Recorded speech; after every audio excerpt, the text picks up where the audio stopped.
Engine stall. Alert. Low altitude warning. Echo 2. Come in, Echo 2. This is Sky Eye. Please respond. You slipped into a dive, losing altitude fast.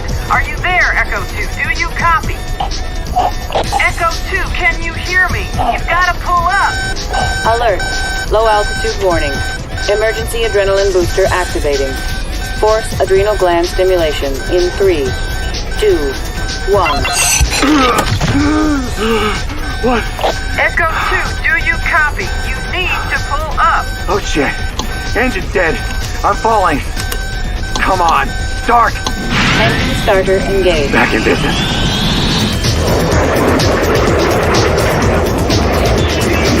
When the ground is racing up to meet you and there's only seconds left before you're a smoking hole, gut reaction is to pull up. Hard. Put serious distance between you and below. Come on. Gently. Gently. The trick is to fight that urge. Pull too hard, and your engine stalls. Gently now. Keep her steady. Pull too hard, and you're dead. The trick is to ease into a climb. Aim low, and miss the ground by just a sliver.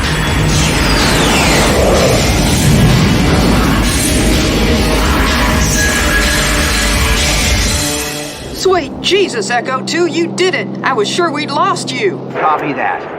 Now where are those hostiles, Sky Eye? I need vectors and headings. Now! The Draco that thumped you just blew past your position, 205 degrees for 85. Looks like he's moving to circle back on you from the west. Roger that. Got him on my scope. AIM 9X air-to-air missiles armed. Moving to engage. Solid copy, Echo 2. The second hostile is at Vector. Sky Eye continues to rasp in my ear. Vectors, closure rates, the second Draco's position. All unnecessary. The moment my prey slides into the bore sight, I know exactly where the second MiG is. Cruising at high alpha, riding my 6, angling to drop me with a missile.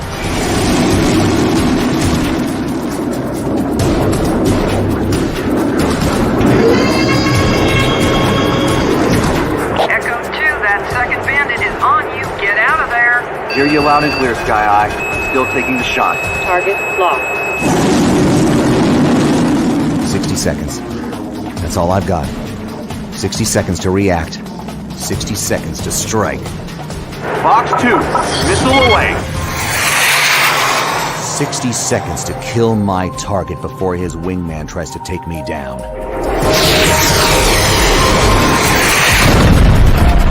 Flash 1, he's down. He's down.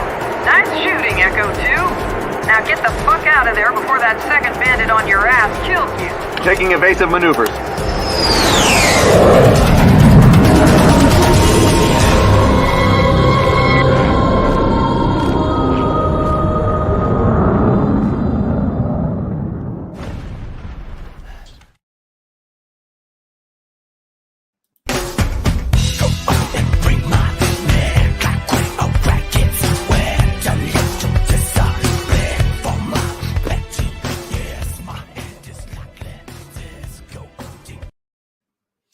And hello, everyone. Good morning, good afternoon. What the fuck? Who cares?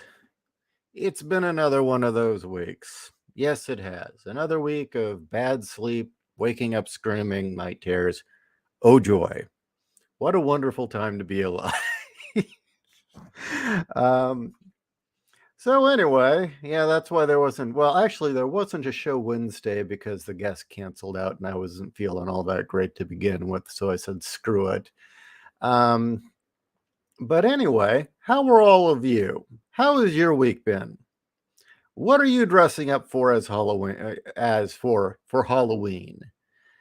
We expect to get kids by the house, so honestly, I don't know what we're doing. I mean, Kat's gone above and beyond to make the yard spooky. Of course, that just means she's making the outside look like the inside because the living room she's put together is like goth to the max. I mean, seriously, skulls and candles and bats fucking everywhere in our living room. You know what?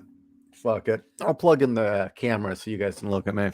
Don't you want to see my pretty face?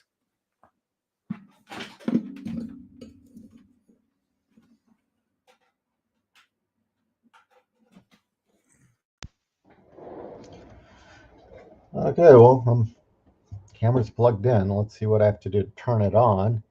Okay, so Bar One Studios. My Halloween costume is a car. Oh, cool! I'll be running an escape room at a haunted attraction. It's been tight. Well, still, that's kind of cool, though. Is this a regular thing you do? I think the whole carny life is kind of an interesting thing in itself. And on the one end, I know that there's a bit of mystique about carnies, but then there's also the fact that carnies often are like a place where people who are wanted by the law will go hide. Okay. Okay, so I've got the mic set correctly, but what about the frickin' camera? Camera doesn't seem to want to turn on. I have no idea why. Oh, here we go. Yeah, don't I look happy? Happy guy here. Yeah, it's just a wonderful angle of my face there, isn't it? So anyway, this is me. Oh man, cut myself shaving. As if you guys need to see that. Okay. Halloween is really not a thing in Finland. Reading Eisenhorn Hereticus by Dan Abnett. Oh, interesting. He's a good writer. He's a very good writer. I like his work. Let's see. Why is the lighting so bad in here? I think I need another light source. Let's see. Speaking of evil carnies, Something Wicked This Way Comes was pretty interesting. As a kid, I saw the film, and I do remember the film being very, very good, very creepy. Never read the book, though. Let's see if I can fix this.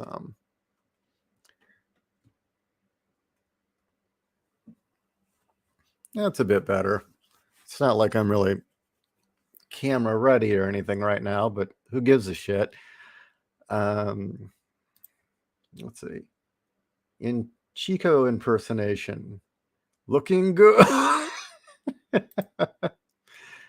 Hello, Mr. Miyazaki. I'll take that one too.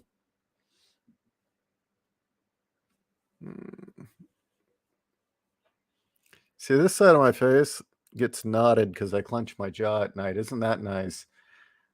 Any films, games, and horror that you and Kat plan on doing? Well, I think we will definitely be watching horror films. I don't know which ones. Unfortunately, due to my sleep troubles and night terrors, I have not really had full weeks lately, and we've not seen as much of each other as we'd like. But yeah, it would be really nice to just sit down, pop on Event Horizon or something. You know what? Hey, I got the camera on. I'm going to show you guys something. Give me a minute, okay? In the meantime, let's see if I can give you something to look at. Here, this is a 2-minute ad. This should do it.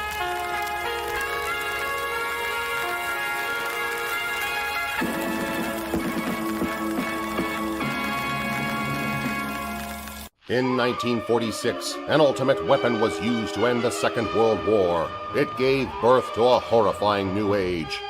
This is the story of the Kaiju Age.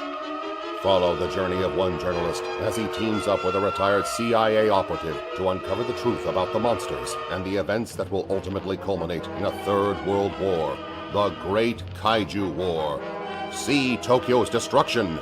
Witness the aerial battle of Modra and Razorbeak over New York. Explore the formation of the Kaiju Science Task Force and discover its secret mission, and witness the utter chaos of the Cuban monster crisis when two beasts lay waste to an entire nation.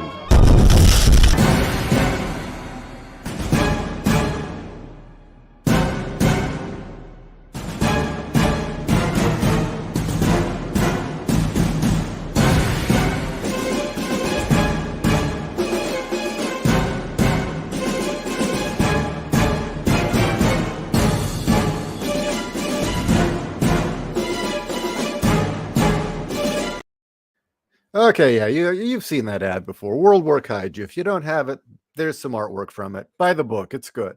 So I've been telling you, when I'm too brain dead to write and I need to let off some steam, I've been doing arts and crafts. Yes, that's right.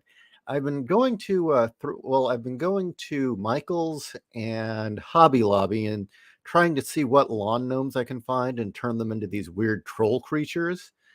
But they're very stylized, so there's only so much I can do. And I showed some pictures earlier, but I found a genuine, real lawn gnome at a thrift store, and I was very happy to get a real lawn gnome because this is what I did to him.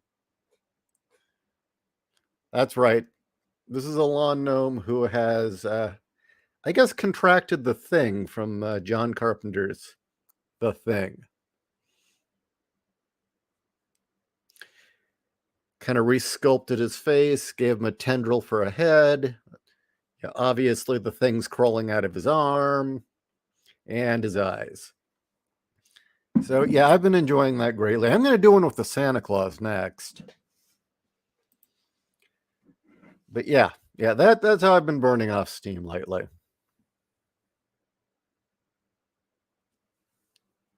Okay, let's see. Haunted attractions are a weird industry. Only industry where some will tell you they pee their pants, and you take that as a good thing.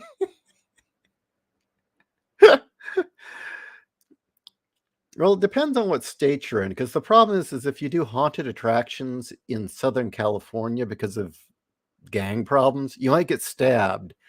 I know that what is it? Halloween Haunt at Knott's Berry Farm had a severe problem of people getting stabbed in the haunted houses, or people showing up in costumes, stabbing someone, or gang fights going down, and then them taking the costumes off so you don't know who did it.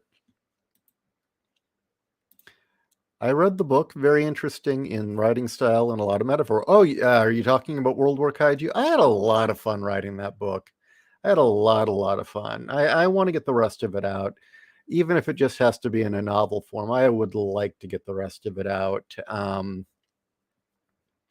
It was the thing is the book you got if you have World War Kaiju is about a third of it. I've got almost the rest of it written. I'd always just been waiting for an artist, and the fact is, the book only sold so. So it didn't really justify. Oh, holy shit! Is my eyebrow graying now? Oh shit! I'm really old now. My eyebrow's graying here. Do you? Fuck that. Might as well just kill myself now. I'm getting old. Um, am I graying or is that? No. I just went too wild with the clippers. Okay, yeah, that's my fault. Never mind. Um, See, because when you get old, you shave your eyebrows before they become like that dude on Babylon 5. Oh, so you like the lawn gnome? Thank you. Thank you very much. Um, did you make a companion gnome with a flamethrower? I need to do that. That's a wonderful idea. Yeah, I need to do that. It looks it looks like the thing took over Papa Smurf. Well, yeah, actually, I did originally try to make him look like a Smurf, but that was about the best I could do. Oh, you're late, Marty? Okay, I was just showing off my artwork here. I found a lawn gnome, and I gave him my own kind of treatment.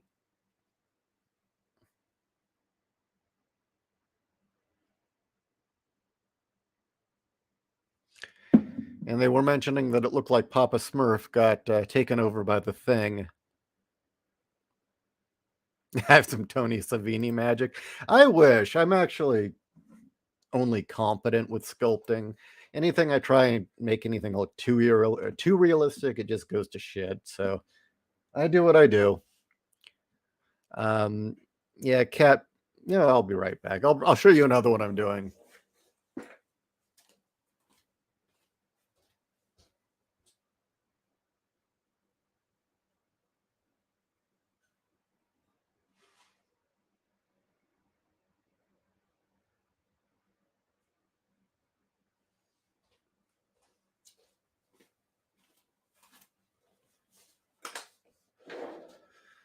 Okay, so I don't know how well you can see this, but this had been a cutesy T-Rex that Kat got at Hobby Lobby. It used to be a Tyrannosaurus Rex and very cute looking tail. And God, this area here had been kind of a Barney-like face. So I've redone him. He's got a spiked collar. This is going to be his eye, of course, and tendrils coming off of him. God, got to get used to this. So you really won't get the full effect until he's painted, but that's kind of an example of what I do to these things.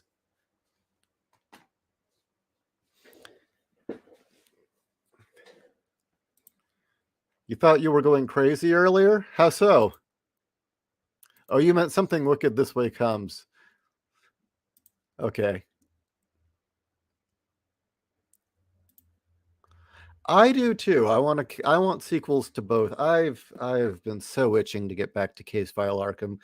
I have found an artist that I think could do the job. I haven't contacted them because I have to finish what I'm working on. The good news is I've already talked about my burnout, how writing this stuff can be soul crushing. Fortunately, I'm now on the part that isn't soul crushing, but writing about the culture war can be soul crushing. And even then, there's only so much journalistic writing you can do before your brain just fizzles. And so I've been doing pulp speed writing as kind of a way to unwind. And I've never tried it before. I've never done anything where I've got a basic plot and that's it. I've got a basic plot. I don't think any deeper about it. I just write whatever the hell comes out. And I've produced, I don't know what, probably a good 25,000 words in a week and a half. That's impossible. I never do that.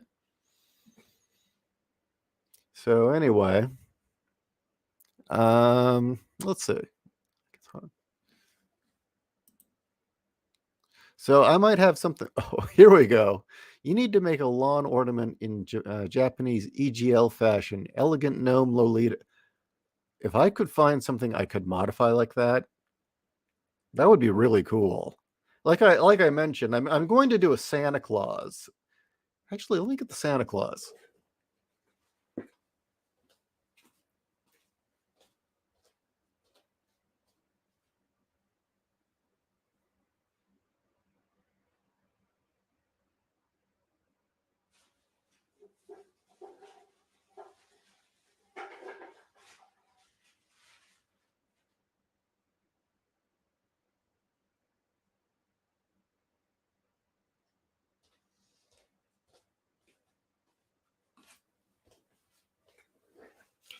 All right, so here's Kringle here, and the lighting's not really doing him any help, right? So what I plan to do here is, yeah, he'll be smeared in blood, don't worry. The sack here, I'm going to sculpt in like the sack is open and parts are falling out. I'm thinking of like having a kid's arm reaching out and a skull falling out, and that this area will become open. And then here, I'm going to either give him some sort of machete or axe or something. I don't know yet. And then, yeah, his outfit's just going to be like, smeared in gore. Else, and by the way, these are all sitting in the yard. Haven't gotten any complaints yet, but maybe after Halloween and they stay, they might wonder. But, I live in Arizona. People don't give a shit. Okay. The time you set to start the stream, I thought it said PM, but it reads AM. It might have said PM. I'm sorry. I'm not all here. I'll be upfront with you. I am not all here. For those of you who just joined us, I, again, had another one of those weeks of terrible sleep and night terrors and waking up screaming and all that shit. So, yeah, I'm not doing all that great, not thinking too clearly. And that has made journalistic writing hard because you need to be on your toes and you need to know what the fuck you're talking about to do journalistic writing. The writing pulp speed stuff, it doesn't really matter what comes out. It's just whatever the fuck amuses me.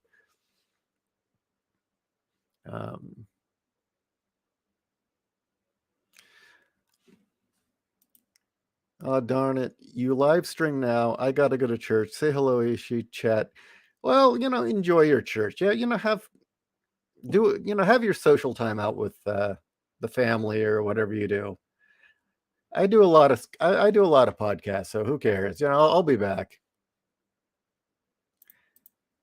How does one do pulp speed writing? Well, I don't know. There might be more to it than what I'm doing, but really, I just entered into it with a basic idea of the plot, and then I just wrote it. I didn't really think about what I was writing, didn't stop to correct it. Um, really, whatever appeared on the page appeared on the page. I didn't worry too much about it. Figured, okay, I'll change it in editing if I want to.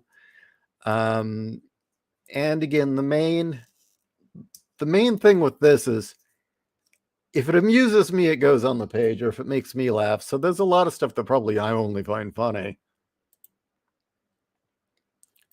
Wow, that looks like Innsmouth's flesh and a diesel punk under a water punk steel underwater horror.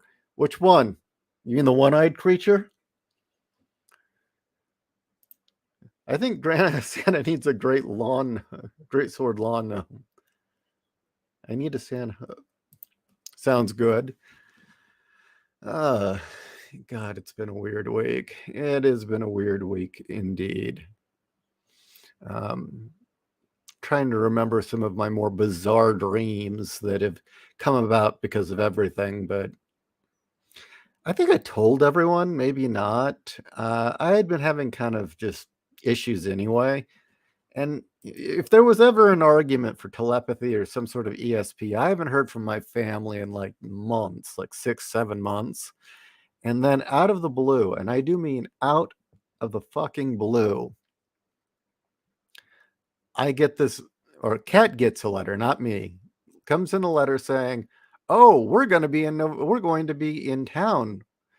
We're coming to your neck of the woods for all of November. We want to visit." And I said, no. Well, I had Kat tell them, no, I don't want to talk to them. But yeah, that's kind of been stressful because I know them and I know there's a very high chance of one of them showing up at my door and pounding on it and trying to make a scene if we don't let them in, and we won't let them in and they'll make a scene. You've been having trouble sleeping too, eh, Owen? Yeah, well, wait till I paint them up. I'm thinking the one-eyed sculpture is going to be green. I don't know. We'll see what happens. Again, it's like the pulp speed writing. I try not to put too much thought into it. I just let it happen as it does. So what else is going on with you guys? I mean, I wish I could say a lot on my end, but I mean, unless you want to hear about this pulp story that I'm writing on my off time when I'm trying to clear my brain, or what I have been writing for Boobs of Steel, I'm giving a last rewrite to the section on why trust is such an important factor, and you wouldn't think that would be an issue for Boobs of Steel, but it is. There's an entire chapter now entitled "Why Boobs of Steel Matter," and a large part of it is I was saying, well, look, you need characters, especially when they are characters who are entering into masculine spaces or taking on masculine traits. One of the easiest ways to make sure we all know she's still female is a nice set of cans, okay? And you'd think that argument wouldn't take a lot, but I ended up doing almost 2,000 words on trying to explain why all those plots about women coming into male spaces in disguise as a man really have a lot of built-in problems to them, and that it all goes down to trust. And then I realized to explain why that is, I had to explain the difference between male group bonding and hazing versus female group bonding and hazing. And that's been pretty fascinating. But yeah, who would have thought, right, that would be a subject to come up? And then the point is eventually, well, look, if you get a woman who looks like a woman, who then goes into a male space and earns her place and succeeds, it's a much bigger deal. It's a far greater accomplishment. And the comparison I use is in the book Starship Troopers by Heinlein. There's the scene where they're all with Sergeant Zim, and Zim's like, "Who thinks you can kick my ass? Any of you think you can kick my ass?" And he challenges them, and he kicks every one of their asses who challenges him.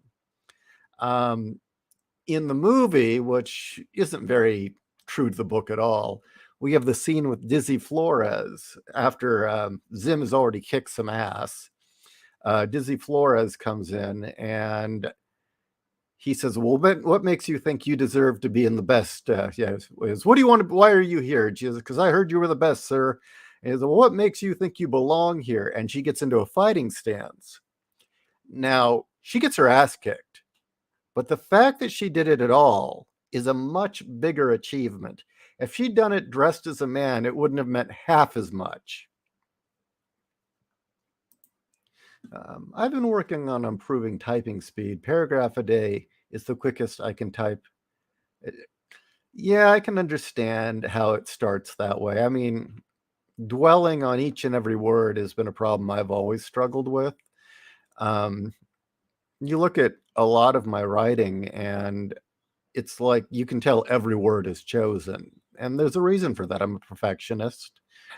I want a certain style and poetry to the words I write, but it's very slow.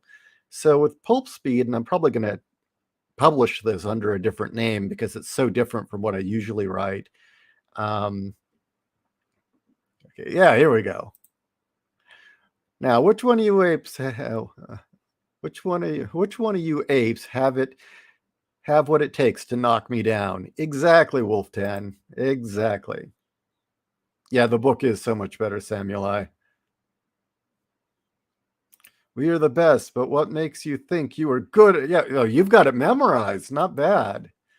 Interestingly enough, another part that I bring up to explain the difference between male and female bonding and hazing, and why so many females think that when they enter into a male space, they're being made fun of, is because they don't understand how men interact. Is I actually bring up something from the, I think, second season or first season of the TV show F is for Family. Have any of you ever seen F is for Family? Bill Burr did it. It's primarily about growing up in the 1970s. It's animated. It's about his family and based on his experiences. And there's a scene where the mother gets a job with essentially a company that's Tupperware. And she tries to propose an idea and just gets torn to shreds. Actually, I'll pull that out. Hold on. Yeah, great. I know. This would be so much better with the second host, so you don't see me walk around.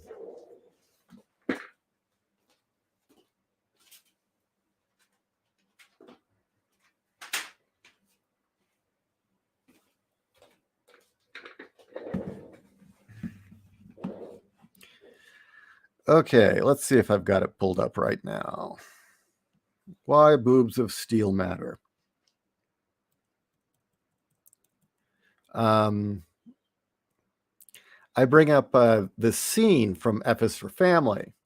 And the scene is essentially the board of the company, who are all men, want new ideas. And Sue, the mom, who's the secretary, comes in thinking, "Oh, I'll propose this idea I have." And it's like, she comes in and says, "So if I could throw in my 2 cents, I'd like to throw my 2 cents in her." Everyone laughs. Oh, I'm Sue. Tell me what you think. We're always interested in the input from secretaries. Gene. Oh, look at me. I'm a girl. I'm entitled to my opinion. All right, guys, settle down. Then Sue says, "I have an idea to pitch." Gene. I'd like to pitch her my idea. And they all start laughing again. Anyway, the point is she never gets to make her pitch. She gets walked all over. Then her rival, who's named Vivian, who's a real go-getter, tries to do the same thing, and this woman's convinced, okay, I get to watch my rival get stomped. Vivian goes in. Good afternoon, gentlemen. Vivian, what's up? What's shaking, honey? Aside from those milk sacks you got hanging off your chest. All the men laugh. You know something? That kind of language is crude and inappropriate for a professional setting. So why don't you have some class? Why don't you have some class, you limp-dicked San Francisco cocksuckers? Everyone laughs. Ah, Vivian, you crazyable, lovable whore. Vivian. Well, Tracy, if I was selling it, I'd give you the under 4 inches discount. And if you do ever fuck me, leave me a note down there so I know you dropped by. Everyone laughs harder. And, well, she succeeds. They respect her, and they let her give her pitch, and it's successful. And I think that's one of the things that a lot of these women writing stories about a woman entering a male space just don't understand. In high school or in junior high, I remember it was, we greeted each other with, "Hey, fuckface, how you doing? Who said you could come around here? Your mom? No, your mom. Well, I was banging your mom last night. Well, you can have the bitch. I hate her. That's what your dad said." So anyway, and it wasn't, and we joked like that because, well, first of all, because we're all going through our Beavis and Butthead stage, but it was a kind of more of a term of endearment. It was camaraderie, and it was kind of a constant reassuring to each other. Yeah, we can joke like this. We trust each other. Nobody's going to run away crying like a little bitch. And it also ensured that anyone who would run away crying like a little bitch wasn't going to hang around with us.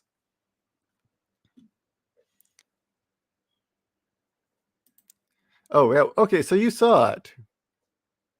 As she got hated badly, wasn't prepared till the one lady there had to teach her how to dish it out.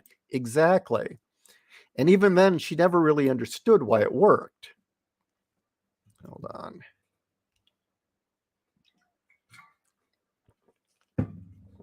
I remember during that whole Take Back Comic-Con thing, as if it ever belonged to women, right? Remember, was it Take Back the Convention? It's like, well, you could only take back what was yours, and you never really created it, bitch. A bunch of dorky guys did. But there was all that hype during all the comics conventions where girls were bitching that men were always testing them on their knowledge, and somehow that was horribly offensive, and how dare they, and I'm not being respected. Well, yeah, you didn't earn the respect. And that's what guys do to each other. You want to be treated like a guy? Congratulations, you're being treated like a guy. And you're running away crying like a little bitch. Yeah, I bring up Vasquez. Hey, Vasquez, you ever been mistaken for a man? No, have you? Exactly.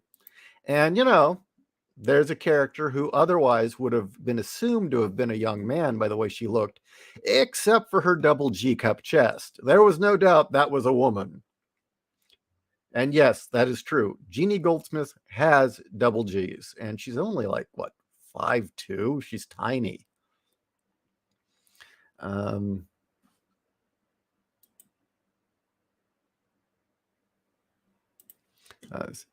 In the book, it made it real clear how much of a motivator seeing and hearing women is for the troops. The voice before the infantry, hear them before the draw. Yeah, exactly. And that's true.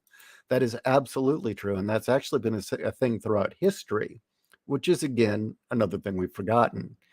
Back in the past, when everybody had to gather up and fend off the barbarians, who do you think those men were risking their lives for? I mean, it wasn't they were leaving the girls out of the fun. No, they were all risking their lives to make sure that their wives and children survived. And on military campaigns, often it was the washerwomen who did all the washing for the soldiers, that they had this kind of sense they were protecting the women of the camp. And yeah, it was a motivator. And it's, Women have always been a motivator for men, which seems to have been utterly forgotten. By the way, Ringworld by Larry Niven was very good. I've read about half of that, I think. Reminds me of how gaming companies are falling apart now because chicks kept running HR over every little complaint. Exactly. Yeah. It's like, grow a pair. Seriously. There was why is it always an insult to be called a girl? Well, because you're acting like that, and nobody wants that around. And yes, we do need to weed out the fakers. Each guy tests each other on nerd cred all the time. It's competitive. Men are naturally competitive, and it's part of the hobby. It's just fun. And if you can out nerd someone, out otaku, out geek something on some subject, you win respect. And all these dumb chicks would come in. They saw Big Bang Theory and then decided or they saw Doctor Who, the new series, made some dumb costume and showed up and acted like they belonged there without earning it. They wanted in on everything without earning it. All right. We also had a blast with Buddy in the Discord last night. Really? What's up with Buddy? What's been going on with Buddy? Seriously, you guys need to give me a topic to talk about because this one's going really slow. Usually you guys give me something. It should start with reading Dragonlance, the Blackwing soon. Okay. Not really into fantasy. That is one area I've never been all that good at. Just never got into fantasy. I mean, I like Conan, but that's not really considered high fantasy. That's sword and sorcery. Why do you think I keep asking any guests on podcast about Guyver? Why? Because you like Guyver and it's a fun question. Crazy shit you did for Halloween as a goth back in the day. Oh, okay. Crazy shit did as a goth back in the day. Okay, well, yeah, the whole goth scene, Halloween was a special time. It was that time when you stocked up on everything for clothing. I mean, if you were a makeup person and I wasn't, you definitely stocked up on your black lipstick and face paint to white it out. Fake fangs were another one that everyone wanted to stock up on. If you were into vampires, I actually wasn't. See, I was actually more on the industrial side of things. So I was the guy listening to the electronic music, BattleTech, Cyberpunk, but there was crossover for some reason. But Halloween. Well, okay. One Halloween, a friend of friend had his parents clear out of the house, and he'd removed all the light bulbs and replaced them with black lights. And we had a party at his house, and it was a lot of just kind of people kicking back, drinking. I think there were substances passed around, listening to various goth bands and Depeche Mode, which doesn't count. But the best part about this guy was that he lived across the street from a graveyard.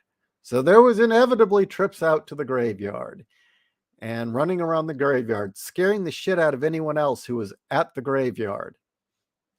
I mean, yeah, I realize that's not super exciting, but that is something we did.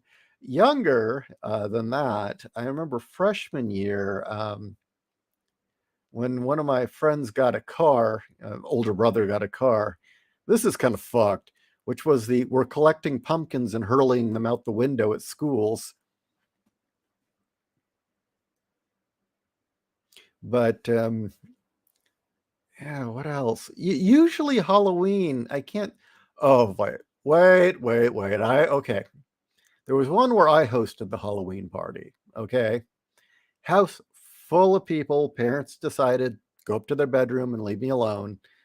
And yes, substances, LSD was being used. Not to my knowledge at the time. somebody brought a Ouija board, okay? And we had the video camera out too, and we were fucking around. And as we kept coming around the corner into this one room, and every time we came around the corner with the video camera, there was one dude with his girlfriend, and she'd always have his pants halfway off. And the moment the camera came around, he would like rush like a motherfucker to pull those pants right back up. And it just happened like 4 or 5 times. But there was another guy there named Brad. And Brad came from a very strict Navy home. Dad was a captain, and a ship captain at one point, retired, and would not allow his son any of this freaky goth shit, and was going to send him to military school to straighten him out. And that hadn't happened yet, but Brad wasn't doing too well. Brad did a shit ton of LSD. And another friend of mine, Matt, had gotten out a Ouija board. And I'm like, oh, great. This is going to go great. And Brad was one of the people there on the Ouija board. And I'm sitting watching, and I'm having kind of bad feelings about this. You know, when I was younger, I wasn't quite the bulletproof skeptic that I am now, or the absolutely not give a shit if I see things anymore, because I've seen so much shit. I just don't care anymore. Back then, oh, God damn it. Back then I was a bit uncomfortable about them doing this, but I'm watching, and they're asking questions. Are you on the other side? Yes. Are you dead? And it says, what do you think, asshole? And that's when I knew that somebody was pushing it around. Of course, everyone at the board thought this was real, except for Matt, who was pushing it around. And they'd ask it questions, and it kept saying stuff like, don't be a dumbass, dumbass. And I think, what was it? What is your bra size was another one. Was that the ghost supposedly asked. But was it, have you seen the devil? Just shit like that. And it kept giving obnoxious answers because somebody's pushing it. Then later, Brad's by himself with the Ouija board, and nobody's paying attention to him. And he's there, and he's like getting more intense and more intense. Now, I don't know he's on acid. I had no idea. We're all doing our thing out by the pool. And then Brad just gets up and starts screaming and yelling and looking to the sky, screaming, why? Why? And he ran outside, and he went out to this field, and he kept running around screaming, why God? Why God? No, not me. Why God?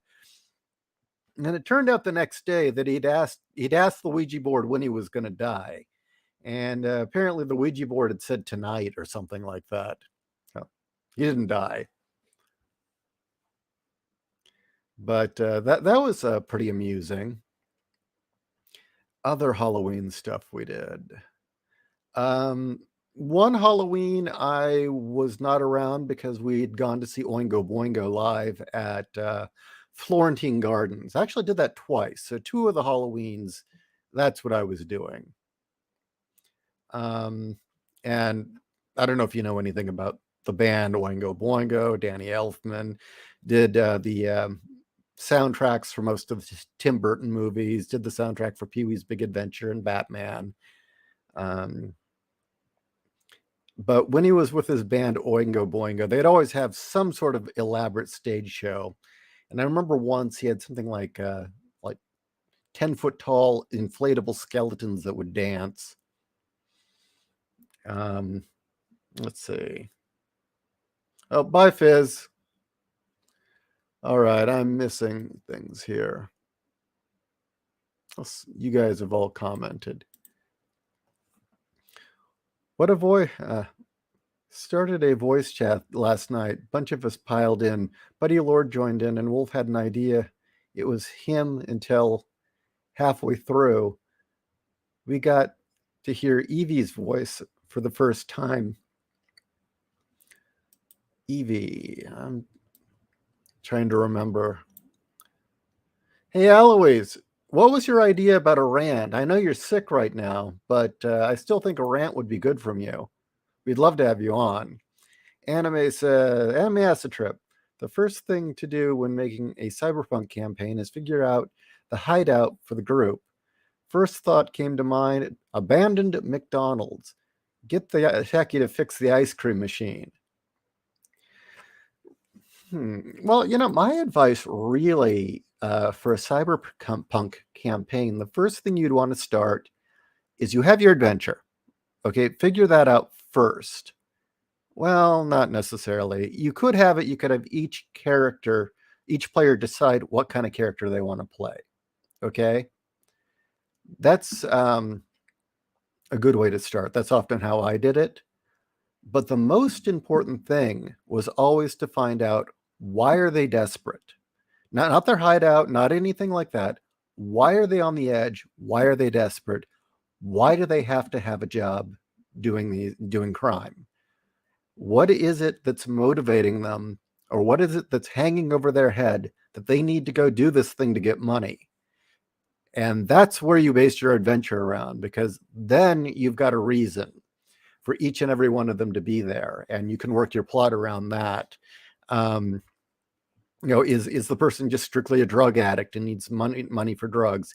Is the person in debt? Did he piss the wrong person off? Is the mob on his ass for money? Did he shoot someone and now they're on his ass and he has to escape? Does he have some sort of weird ailment due to cybernetics? Everyone should have some sort of hard luck story that brought them to the point at the beginning of a game. Ouija board? That's a big hell no for me, even if 90% of the time they don't work well. I'm not screwing. Yeah, I agree. I'm not screwing with that crap either. It seems to tap something in the human brain that is not good. Let's see. I think Cat's home. I'm kind of curious what this line here is. Did she ever hear of a thing called a belt? What is that in reference to?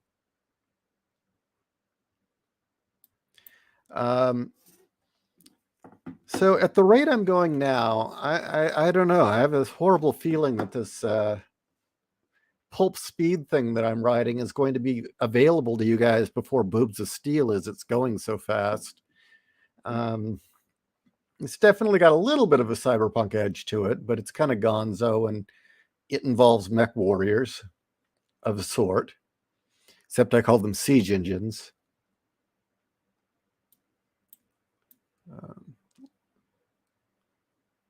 As far as hideouts concerned, for a cyberpunk game, well, the first question is, are you in a gang? Would you have a reason that you would all have a hideout? More typically, a lot of the mercenaries or freelancers in those sorts of settings would have their own place. They have an apartment, or they'd be completely mobile. They wouldn't need a home at all. Life on the move. In a lot of the old novels, they didn't really have permanent residence because they were always going to wherever the work was, all over the globe or into space or whatever.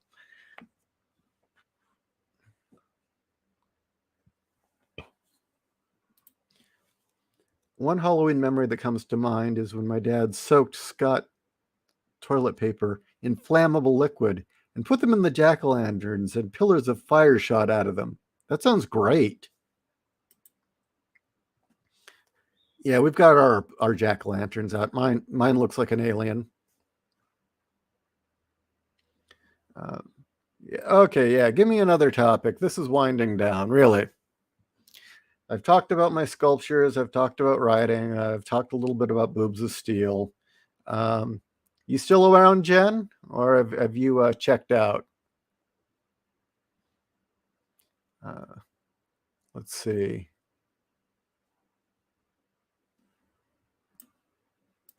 Never mess with spirits, man. Got one myself, And let me tell you, I'd rather have a rat problem than a ghost one. Why ever bother with them? Ever heard rest in peace? Oh, Ouija board. Yeah, that's the thing. I won't fuck around with the Ouija board, but Ouija board stories are very interesting. How you been holding up, Jen? It's been a while. I know I really should call you, but you doing okay? Has everything been all right on your end?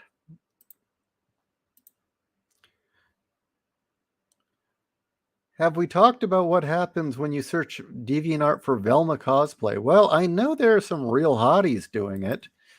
Let's see. Let's do it right now. I'm really hoping that's a cat I hear outside.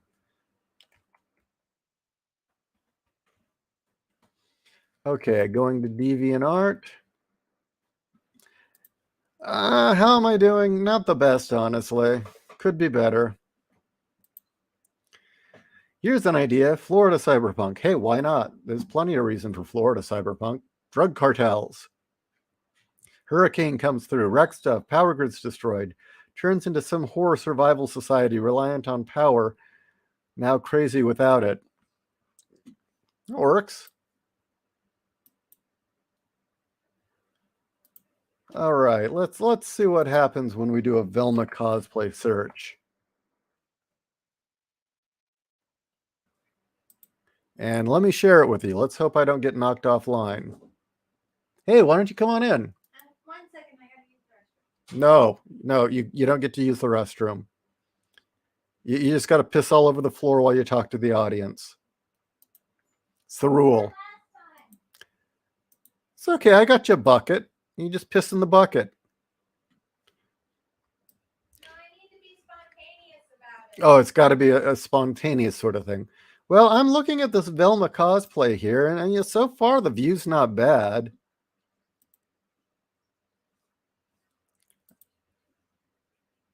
Let's see. Well, what else? Am I supposed to be finding something horrifying? Because so far it's just very nice. Yeah, no complaints here so far.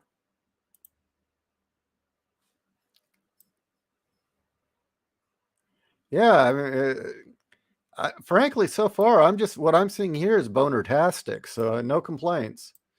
Is there supposed to be something horrifying?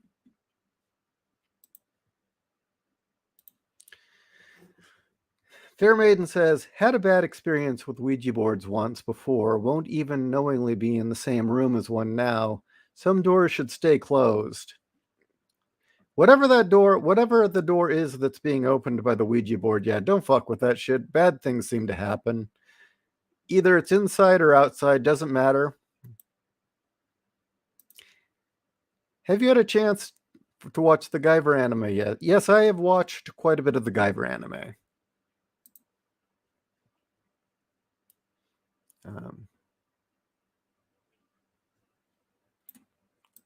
Noticed a lot of slutty nuns seem to be running around, be big this Halloween. Really? Vampires versus aliens. How does vampirism affect intergalactic beings? What effect do alien blood have on vampires? Well, that's a very good question.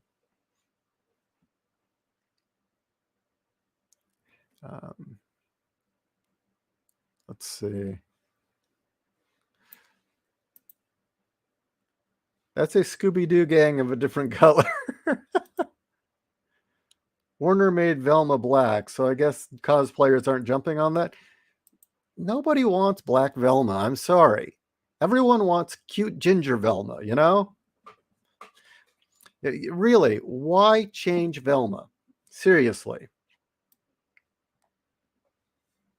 Yeah, I'm not seeing anyone jump on black Velma here.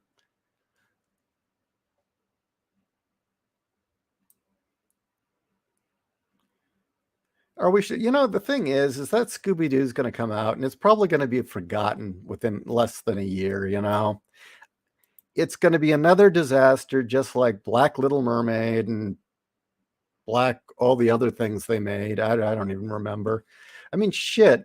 Even in the what is it? The Black Adam film with the Justice Society. The one ginger character, Cyclone, is turned black. Fuck those guys. They just fucking want to replace every ginger on Earth with a black person. I have no idea why. Hey, cutie, how's it going?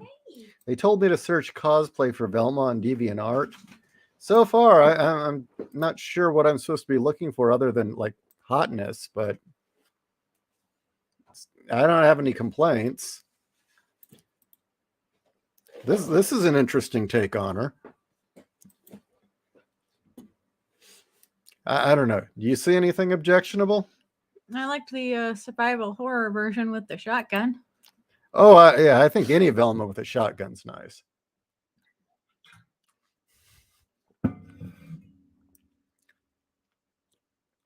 Yeah, they were surprised nobody's cosplaying Black Velma. Wait, And who's surprised? somebody in the audience. But really, Oh, are I'm we? not surprised. No one cares about Black Velma. Just like nobody frickin' cares about Black Little Mermaid and all the gingers that have been screwed over. And I mentioned that in the Black Adam movie, the one ginger gets screwed. Cyclone. Cyclone gets Yeah. replaced. Actually, it was one of those things where it took me a couple of times seeing, I think it was specifically Drinker Loop, the trailer, for me to realize, oh shit, that's Cyclone. Like, Yeah. you know, it's like, why even bother using the character, you know? Okay. Technically, they made her Southeast Asian at the behest of the unfunny Southeast Asian comedian Mindy something. Okay. She's not black, she's Indian. Okay, let's see. I don't care. Cyclone's a ginger because she's a witch. She's a good. Well, I witch. can't tell. Are we talking about Velma or Cyclone at this point? Either way, you know, Velma is just embarrassing. I don't care who or what she's supposed to be. It's embarrassing.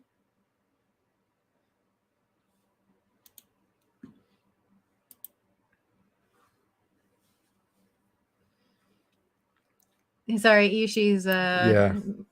doing things on the screen. So how was your hike? It was great.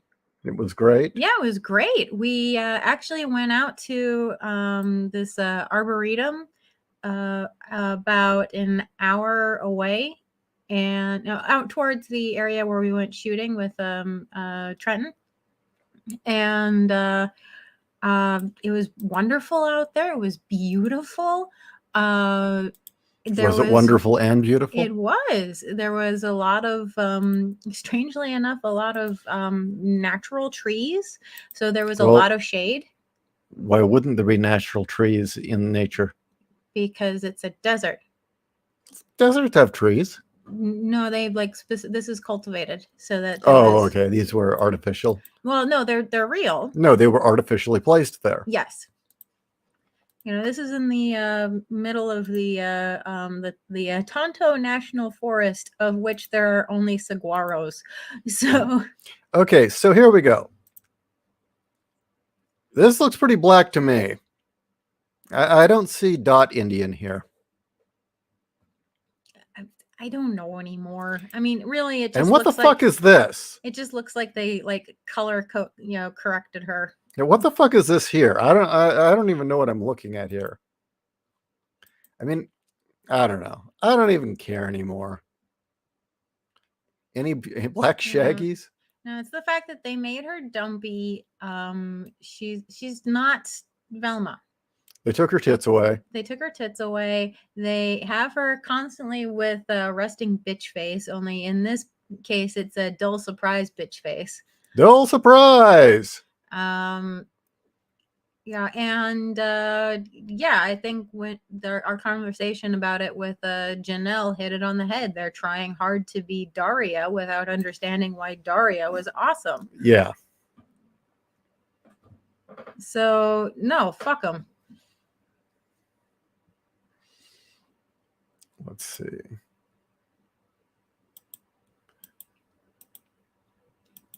What are you trying to pull up? I'm wondering why this is dominate. Oh, I know why. Never mind. It's not important. So, Because you're not screen Yeah. sharing. even Warner Brothers can't die on two different hills at once. Here, this one's for you. You look so beautiful today. It makes my heart smile to get to see you. Oh, a big hug, Fair Maiden. Thank you. I don't feel beautiful. I just came back from a hike. We were out there for what, 2 hours? Yeah, 2 hours. I have no idea. Yeah, because it took about an hour to drive out. So, well, thank you. Big hug. How are you doing? No, we need to get you all dolled up and cleavaged out so that they can enjoy you in your full glory. Okay. Well, that'll be tomorrow. Will it? Halloween. Oh, okay. What are you dressing up as? I'll probably use my old standby, which is a VA vampire. So. Oh, does that mean you get your sexy dress out? Exactly. Because, well, actually getting a costume seems to be the last thing on my mind. I'm more all about what am I going to do to the front yard and what new things can I add to the house that will stay there all year round. So I seem to forget, oh yeah, costume. So is that why every year you always end up just at the very last minute getting all dolled up in your vampire dress and the corset and the cleavaged out to here? And yeah. I don't mind the view. I mean, it's nice seeing you get dolled up. Yeah, but I'd like to get new outfits to add to my collection, and I refuse to buy costumes at Spirit Halloween. So, because I used to work there, so I know what goes on with those costumes. What goes on with those costumes? They have been used before you buy them. Do tell. The employees do things after hours. That's not enough. You really need me to... Look, we're doing a show here, and they want premium content, damn it. They want premium content. Okay, fine. The Spirit Halloween that I worked at, granted, this was in 2002, so this was 20 years ago, but I don't think they've changed much. So this is back when our rotten generation was working, and yeah, we were always doing shit like that. Yeah, and I was the one. Millennials might actually be better behaved employees and follow rules. I doubt that. Okay. No, they would.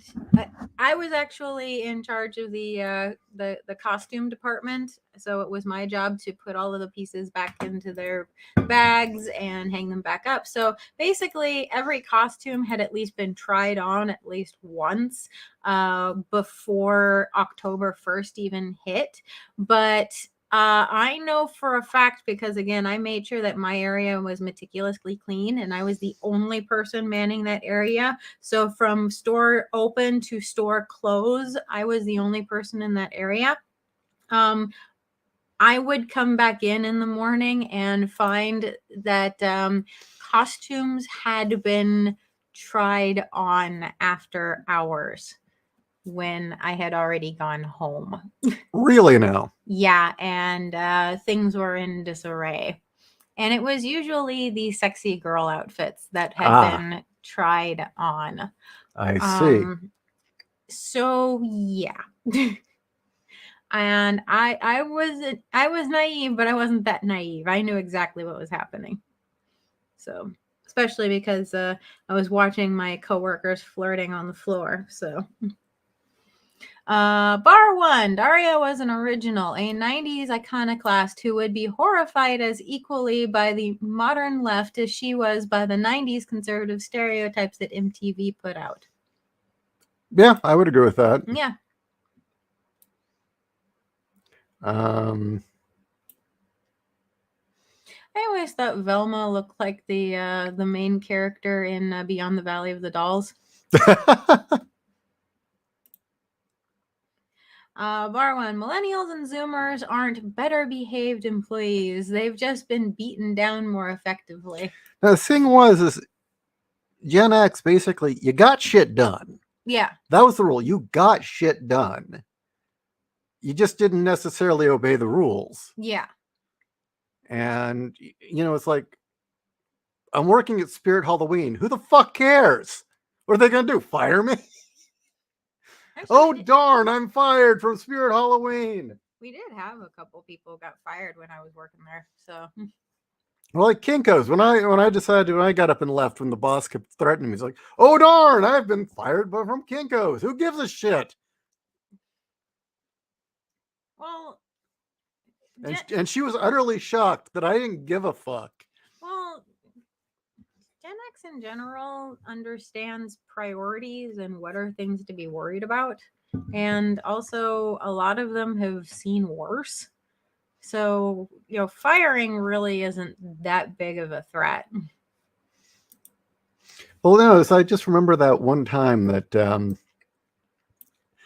the dyke boss who just thought she was on hell on wheels tore me a new one because during the night shift I had printed out some of my artwork, and which we were allowed to do, but apparently she felt I was abusing the privilege of printing out stuff, and she was yelling at me as, so you're going on about what a horrible employee I was. So what do you expect me to do about this? And I said, well, I guess there's nothing I can do, so I'll quit. And she looked like she was about to puke. I was like, really? Yeah, I'll get my stuff now. But she didn't stop you. Well, she kind of talked herself into a corner.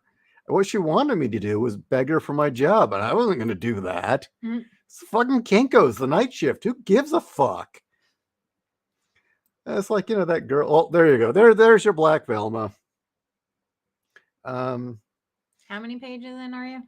Oh, several. But it was like. Now, is that because of the show? I think I just think that's a black girl who wants to play Velma. That doesn't look like she's from the show. And so, therefore, you know what? I'm cool with her. Yeah. She's just a fan. I like that. Here we go. I am all for that. Here's a Velma. Not really feeling the freckles, but the rest is good. It's like, that girl we'd always see at the Starbucks, how, they got shit done. They worked, but, we walked in and they were like having whipped cream fights. Yeah. Seeing if they couldn't launch it into each other's mouths. Back when Starbucks wasn't full of uptight assholes. Yeah, exactly. There actually was a time where Starbucks was a good company to work with. Yeah, you worked for them. Yeah, actually, I was there while they were starting the shift over to be corporate assholes. And that's when you left? No, I left because my manager hated me. And this one, she's got a little weight on her, but hot. Agreed? Yeah. I think so. Yeah, she wears it well. I'll enlarge that one. Yeah, she's a cutie. Yeah. Put the Velma from the Scooby-Doo movie. Okay.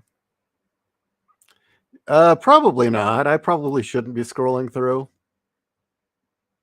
What on screen? Yeah. Oh, because of some of the nudity? I don't care. Wait. What? Fair Maiden looks like she drinks white Gatorade and smells like nickels. I'm gonna use. Oh, that's from Acid Trip. I already. Wow. She drinks like white. Oh, Ishi's raking out the notebook. He's writing that down. Good one, Acid Trip.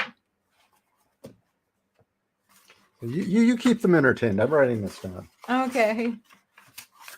Yeah. Okay. Here it is. Acid Trip. What is this goofy ass excuse of a Velma. Bitch looks like she's just about to start in unfunny lesbian star in an unfunny lesbian comedy. Fuck that shit. She looks like she drinks white Gatorade and smells like nickels.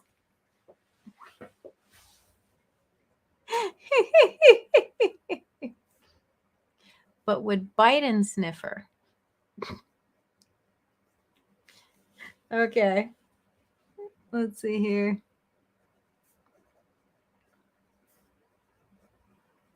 Who said that? Oh, Fairmaiden, you're so sweet. I just saw the post right above that one. Thank you. That was Acid Trip who said it.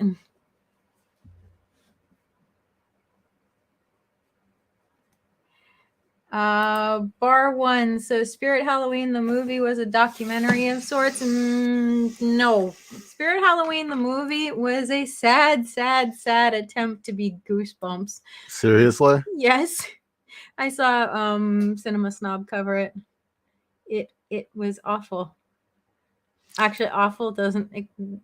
It was worse than I thought it could be, and considering my bar was already pretty low, that's saying something. Cat?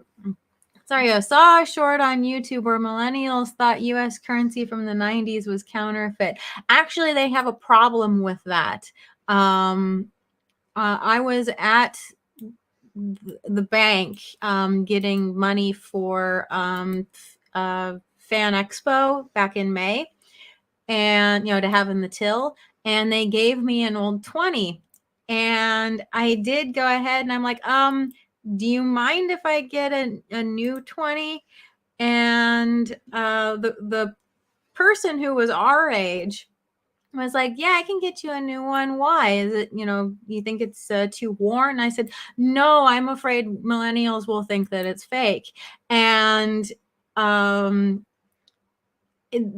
that person started laughing and switched it out for me, and behind them was one of their coworkers, and they said, what did they think would be fake? So she showed them the old 20, and the person goes, this is real? This is somebody who works in a bank. Oh dear God. And you're like, really? This money's real? It's like, yes, this money's fucking real. And it's like, there, my point has been made. So that hurts. That really hurts. There's an indication of real lack of cognitive ability at that point to make a mistake of that caliber. Yeah, they had never seen a 20 that was dated 2001 before.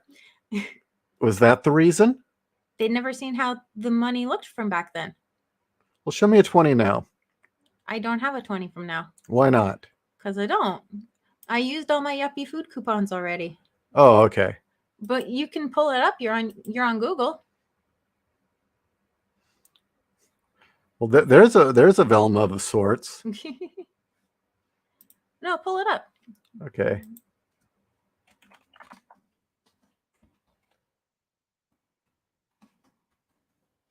Now, is it a lack of understanding that? And that is the 20 from, that we grew up with. Yeah, that Andrew Jackson. Yeah, but it's how he looks. See. And what's a modern 20?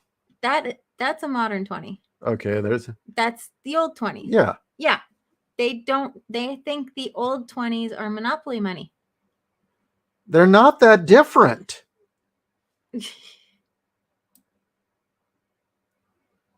Seriously, they are not that different. Oh my God, there are whole videos on real or fake. Yes. See, here's another one.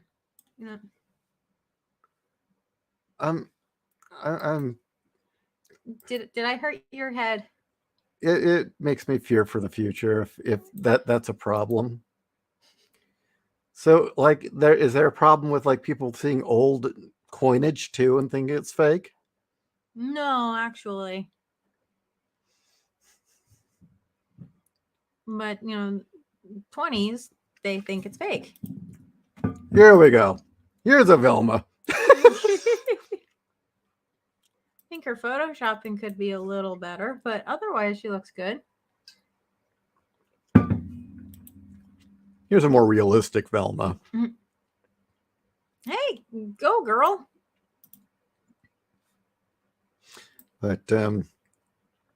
But that's kind of mind blowing. So is there just kind of a lack of knowledge that currency changes over time? In short, yes. And then how much do they use paper money? Well, they better get used to using paper money because digital may not become all that trustworthy.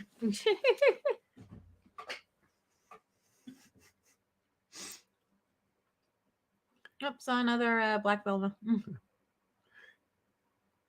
Okay, this is just not trying. This is the no effort Velma. The I didn't give a fuck Velma. Like, are we sure she's even in a costume? Oh, she says she's cosplaying. Okay. The failed Velma.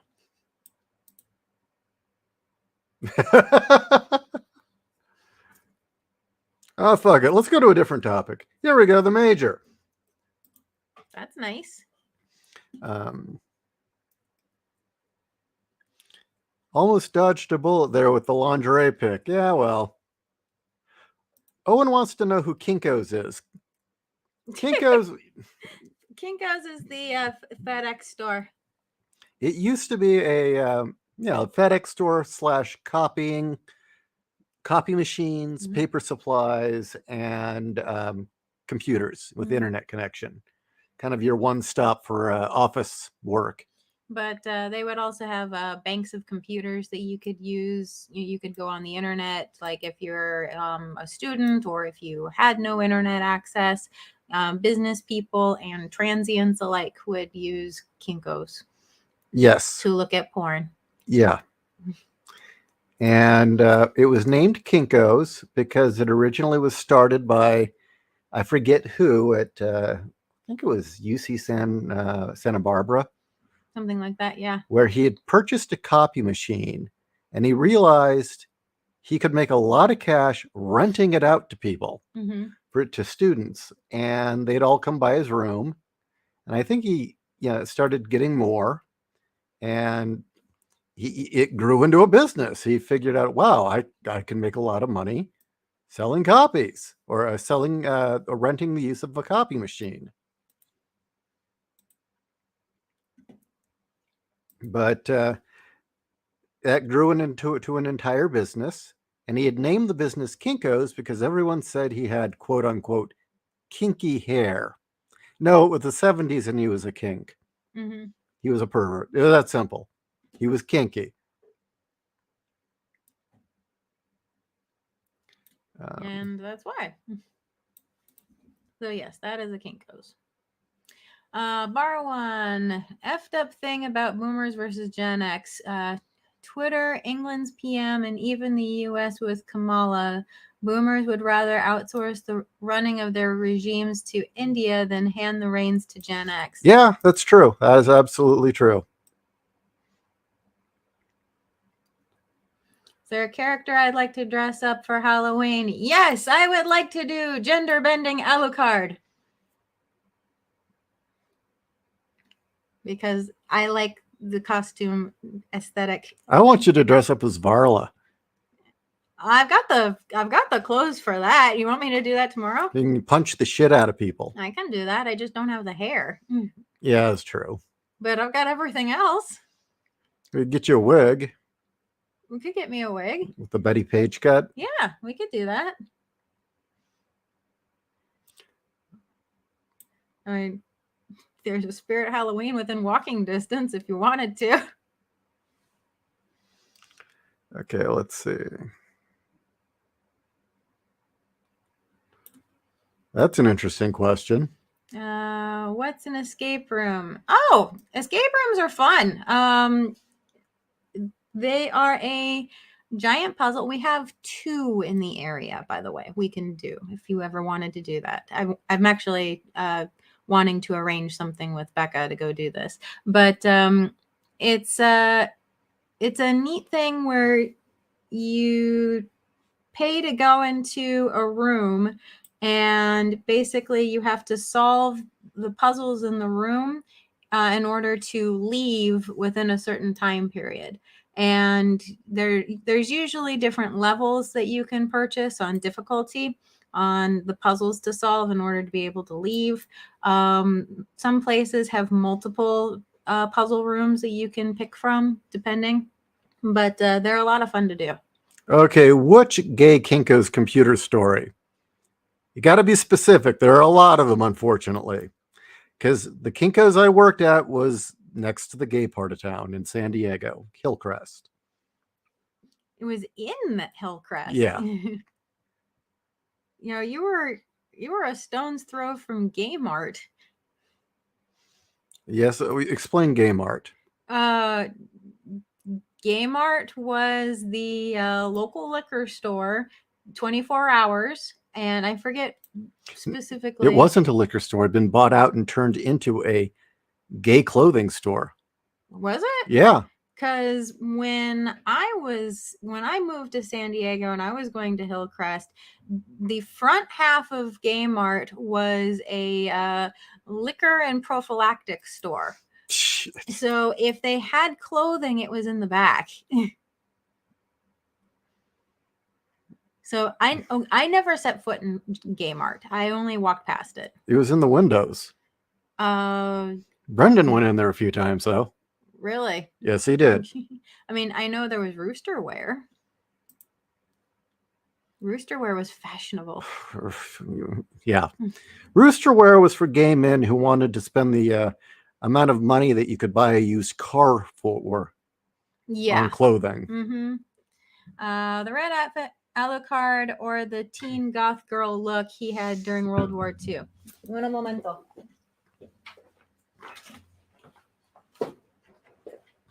No, I have far too many stories about gay guys coming in to use the computers at Kinko's. And none of them are good. I'm not talking the Alucard from Helsing. I can't see the camera. Oh. I'm talking this Alucard. From? This is from Castlevania. A Alucard from Castlevania. Yes. This is the one I want to do gender bending from, because you look at the double breast on that jacket, and wouldn't that wonderfully outline my bust line? Oh, yes, it would. So, yeah. I think your bust line would kill it, actually. Yes, exactly. So that is what I would like. No, I am not a platinum god, but I can get a wig. Here we go. Kusanagi cosplay. Much better.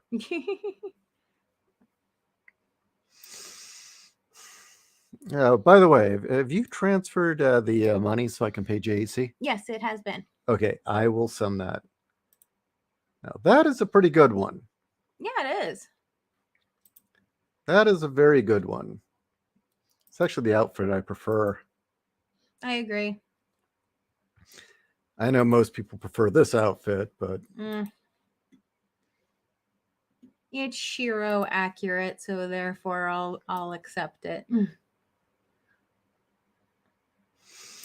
All right, I think I'm wearing down. Actually, I need some food. I do too. So what are we doing today? What do you want to do today? It's a difficult question. Well, I got a Santa Claus here, and I was showing off my thing kills a lawn gnome. Your gnome. Somebody said I should do a gnome with a flamethrower.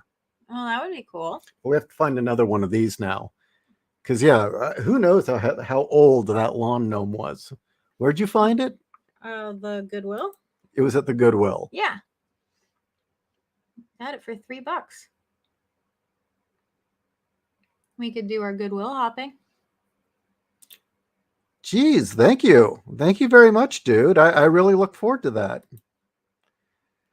Well, thank you. I think we'd all like to get smacked around by the Major at some point.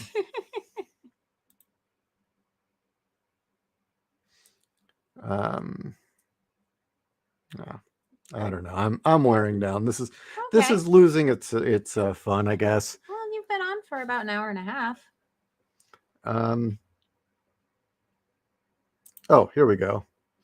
Acid trip. I want more girls like the Major. Fuck Harley Quinn. I want a real woman. That or old school Lara Croft. I agree on all counts. Well, in the pulp speed thing I'm writing. I've got kind of a character like Noi. Yes, you do. And I appreciate that. Yeah, I will admit the thought has crossed my mind to cosplay as old school Laura Croft, but then I'd need to buy shorts. Which you refuse to wear. Well, I will wear shorts. No, you won't. Don't fucking lie to me. You will never wear shorts.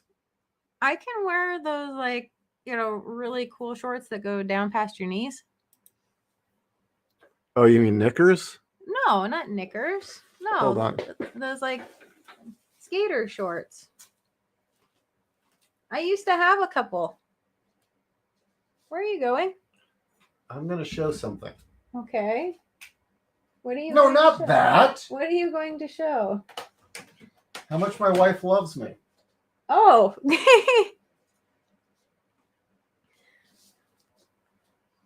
Let's put this here. Okay. I plan on moving this guy anyway, so it's okay that I pull him down. Yeah, he's kind of heavy. He's a big boy. Yeah, I'm going to put him over by the window.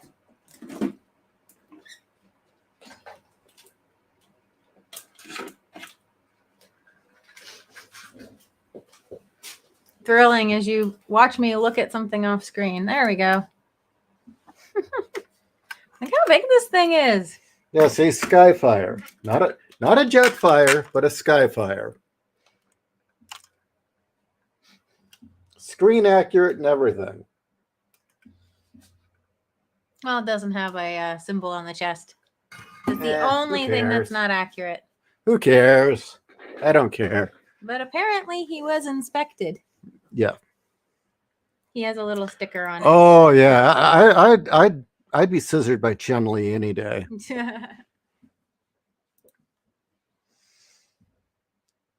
Okay. Yeah, you know what? We're just sitting here saying nothing.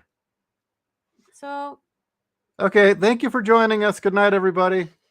good night.